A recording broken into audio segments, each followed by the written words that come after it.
Good evening. Welcome back. Another episode for Nerds of the North. Matthew here.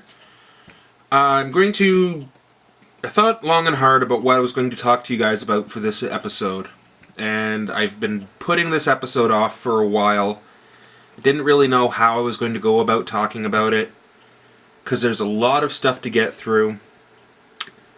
I know, I'll say it right now, I know I'm probably going to get things wrong. It's just, there's so much information here, it's hard to keep track in my own head, and I'm giving you guys an honest impression. I don't want to sit here and pull up a Wikipedia page and make sure I get every single fact correctly, because you guys can do that on your own time if you want to get all the nitty and gritty correct. I'm giving you my opinion as a fan, and if it's something that's still impacted deeply on my memory, it's going to mean it's a great scene and something that was really well done if I'm still remembering it. So, what am I here to talk to you about? It's time to take a stroll down into one of my favorite novel series ever. And it's actually now becoming a graphic novel. Someone decided to put the pictures to the words.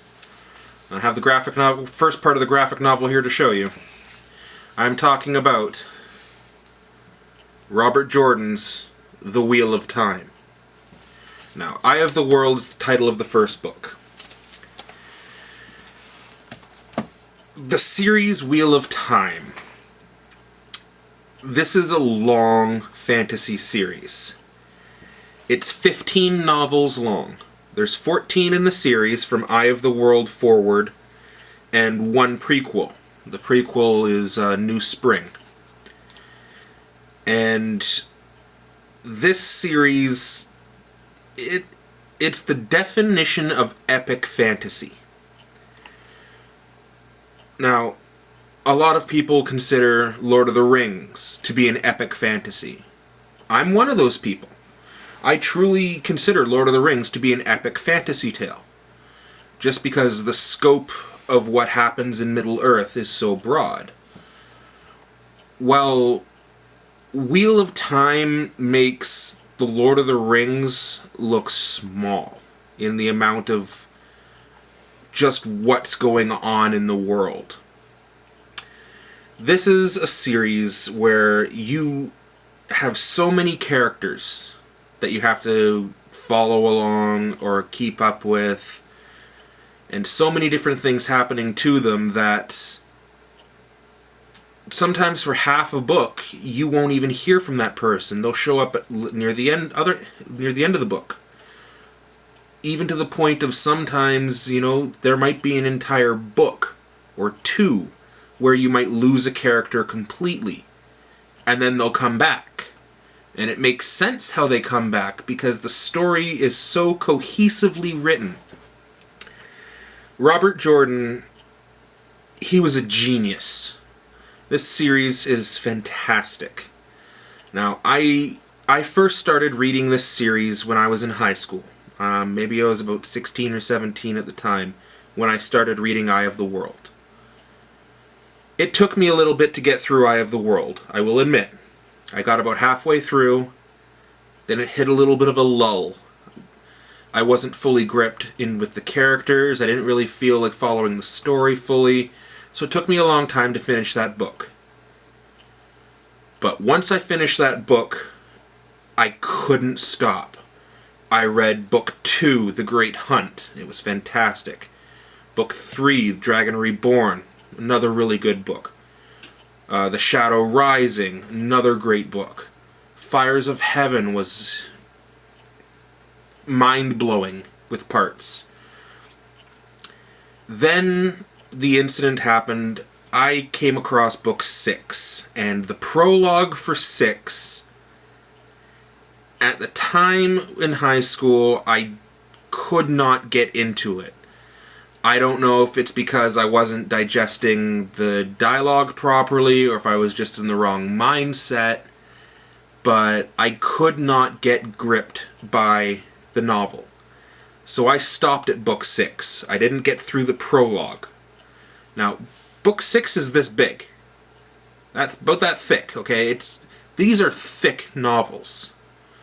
So, when you take... I couldn't get into that. I just couldn't. It wasn't until about 3 years ago, 3 or 4 years ago now, I decided I was going to try and get back into it. At this point, I was doing a lot of transiting back and forth to college, and doing a lot of walking around. So I started listening to audiobooks on my iPod. And I thought, well, you know what? I'm gonna try and see if I can get back through the Wheel of Time series. So I picked up the audiobooks for Wheel of Time. And I'm a very audio learner. If someone tells me a story, my imagination will have that story appear in front of my head, like in front of my eyes, like a movie. So having a story told to me is much more gripping than trying to read a story myself, because I find I'm not patient enough when I'm reading it. I'll skip pages. Not so much skip pages, I'll skip sentences. I'll speed read a little bit just to get through it, and I'm missing key points of data there. So when I was having this book read to me, the story caught me instantly. I immediately, even though I was having to go through 5 books that I had already read, I was remembering parts of it. So much of it was new. And each time a book finished, I couldn't wait to start the second one. I had to start it right away. Because you're so caught up into it, you can't stop the story. At least I couldn't. I got to book 6, and I was ready for the grind, ready for the crawl to get through this. And book 6 was a little rough in the beginning, because there's a lot of politics going on. And a little bit rougher. But the final climax of book 6, oh my god. I have never experienced anything as mind-blowing as that part. I thought nothing would ever top it. However, there are other scenes in this exact series that top the end of book 6. Just, okay, you're a lot of people are probably figuring out, okay, the Wheel of Time, I'm saying it's a big series, it's a big epic series, and if I got stopped on book 6, well, how many more books are there? Well, you already know that there's 15 more books. And yeah, the story just keeps going on, but the size of these books... Here's a little bit of data for you so you can just figure out the scope of the size of the story, because 15 novels is one thing. Here's the full scope of it. This story, this entire tale, covers 11,916 pages, is composed of 684 chapters, taking a total of 4,056,130 words. It took Robert Jordan 23 years to complete. Unfortunately, Robert Jordan died before this series could be completed. We lost a fantastic author. Yet, before he passed away, he made sure that steps were put in place so that the tale could be finished for his fans. This is where Brandon Sanderson comes in. Sanderson stepped in to complete what was originally going to be one final volume. But there was so much that had to be fit into this volume, a decision was made to split it into 3. So Sanderson produced the last 3 versions of the novel. He produced Gathering Storm. Yes. Yeah, he produced The Gathering Storm, he produced Towers of Midnight, and he produced A Memory of Light. Yes, the writing style changed, and because there were some chapters written out perfectly with Robert Jordan's hand. They were just cut and pasted in, and Sanderson had to tie these chapters together. You could definitely tell there were two different authors working on this. But the story came out, and we needed to see this story. And thank you so much, Brandon, for putting all the effort out that you did to get the story out to us. With a series this big, you have a huge cast of characters. And with so many characters, it's astonishing that none of the characters actually feel like wasted words on a page. Even down to the person in charge of the traveling menagerie that appears, I believe, 3 separate times in the story. Valen Luca, this man who runs this little traveling circus, he shows up 3 different times in the story with different characters each time. And it's funny how, one group will travel through with him, and then he'll come across another group a few books down the road, and you're like, oh, I remember this guy. I remember Valen Luca. So it's fun to see that group of characters come back in, only it's now a different group of main story characters who are traveling with him. I'm trying to come up with a brief list of the main characters. And off the first book, the main characters you get introduced to are, well, I guess the main character, the characters that the story revolves the most around. You have Rand al'Thor, you have Matrim Cawthon, you have Perrin Aybara, you have Nynaeve Almira, and you have Egwene Al'Vir. These are 5 people, all from the same village.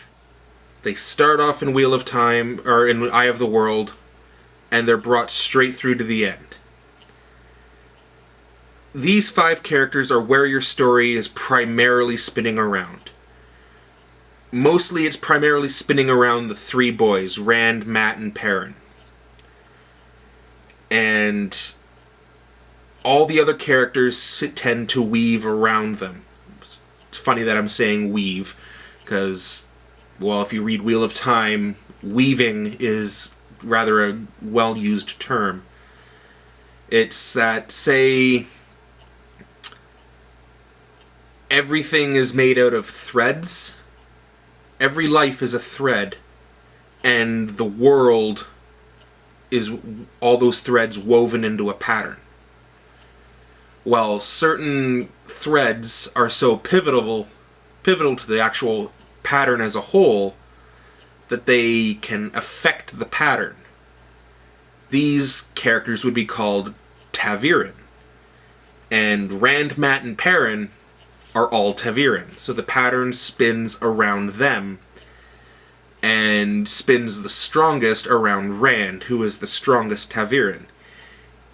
He actually is a pivotal character in the story known as the Dragon.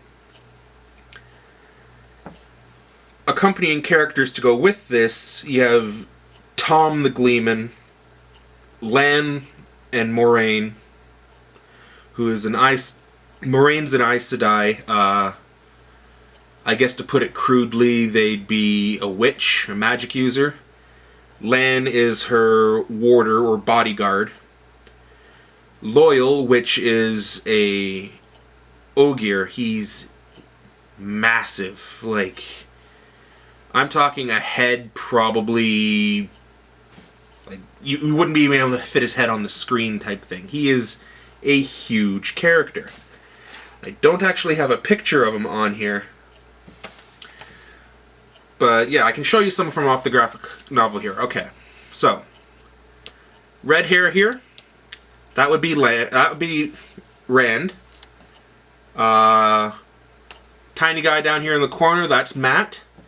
And the big burly man with the axe, that would be Perrin. On the back, starting at the top, we have... I'll try and get rid of the glare here for you. There we go. The top we have Nynaeve. Then we have Egwene. I'm kind of at a loss as to who he is. I think that's Rand's father. That would be Moraine. That is Tom. There's Lan.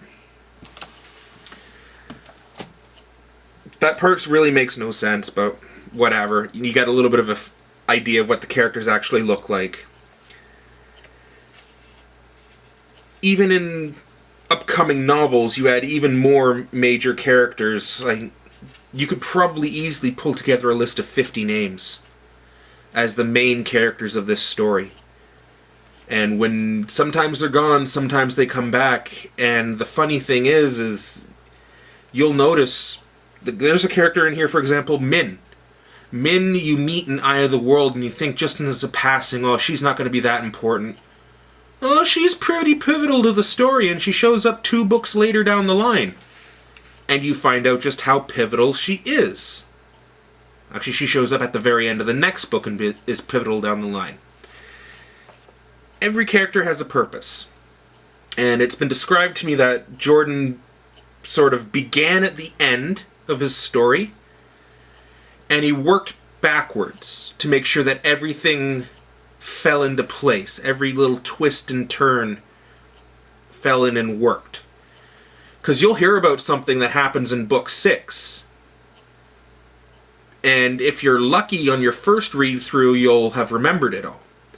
But when you go back through and read it for a second time, you'll hit in book 2 or 3 key moments, and you go, oh, crap, that moment is clearly what sets up that part over in book 6. It's such a well-blended, well-woven together story. It's got some of the best magic I've ever heard trying to be described. The sword play for combat is also very imaginatively described. It was an absolute joy to go through this story. As a person who loves fantasy, this was a joy to sit down and have this story told to me.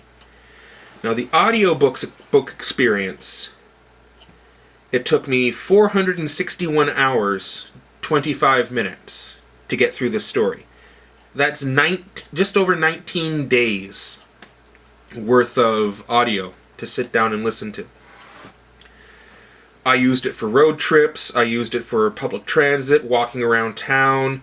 I even used it when I was playing World of Warcraft for a long time, or Star Wars The Old Republic.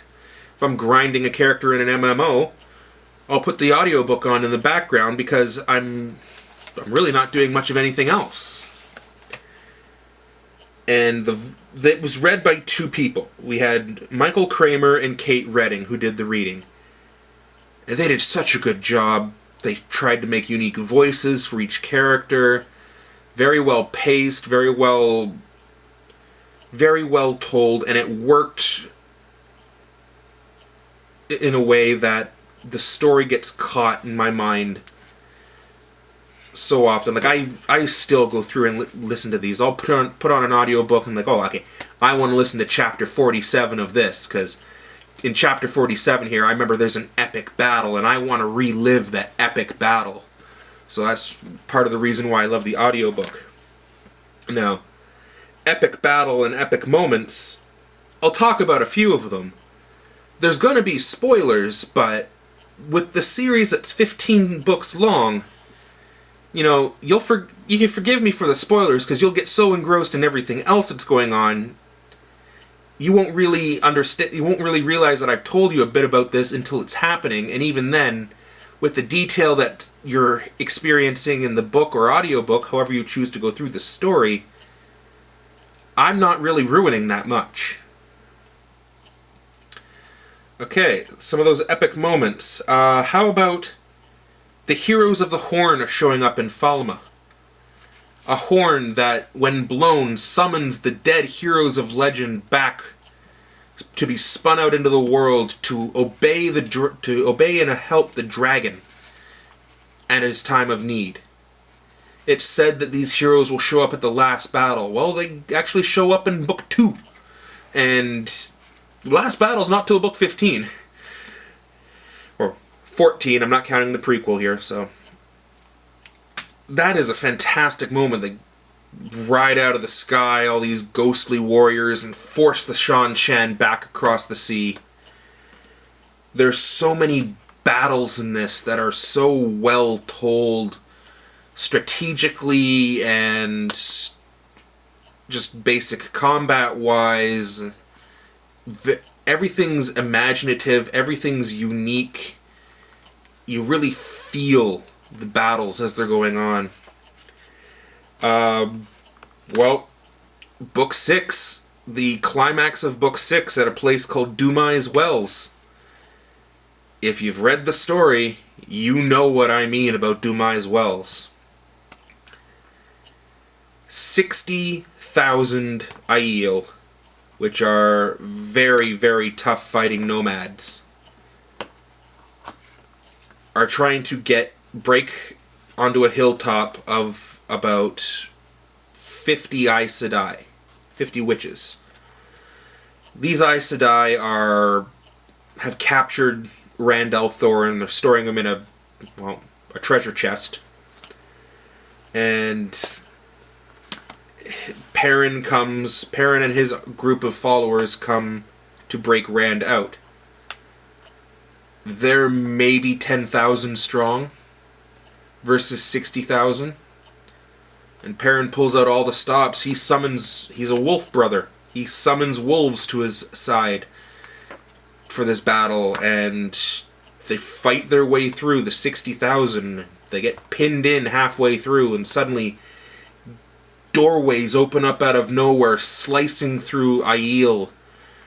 Body parts dropping left and right, and these black-clad warriors step out, who not only are laying about them with swords, but with the one power, the male half of the one power that is rumored to be tainted and untrustworthy, and it's terrified everybody that the men are allowed to channel now. And they call themselves the Ashaman. Well, you know what? Dumai's Wells comes down to 2 words. 2 words. Ashaman, kill. And what happens after those words are spoken? It left me stunned. And rivaling that, how about the wrath of the Amerlin seat? Egwene's trying to defend the White Tower, the pinnacle of the Aes Sedai power, against a raid by the Shan Shan. And she is trying to do so in such a way that none of the young ones get taken. She's up there protecting them. And she does a better job protecting them and taking care of the Shan Shan and putting an end to it than all the Aes Sedai who say that she's just a child and she knows nothing. She is an unbelievable combatant in this battle. And when the damage reports come in from the Aes Sedai at the bottom of the tower versus Egwene at the top of the tower, the Aes Sedai at the bottom of the tower have lost numerous Aes Sedai. There's countless injuries. Warders are dead. There's so much damage that's been happened. And the report comes in from Egwene's group. She lost 2 members of her group. She captured dozens of enemy invaders. And that was with a group of children. So-called children. Yeah, she's unbelievable. And the last battle, Tarman Gaiden, that we've been led up to this entire point. It's a 100-page long chapter, and the battle spills out over that. The battle is about 5 chapters in length. In the audiobook, it took 9 hours to get through the last battle. It was unbelievable. Now, do I recommend this series for someone to read? Oh yes, hands down, I recommend this for someone to read. And with the love that everybody's been giving Game of Thrones lately. You know what? HBO? Come on. Step it up.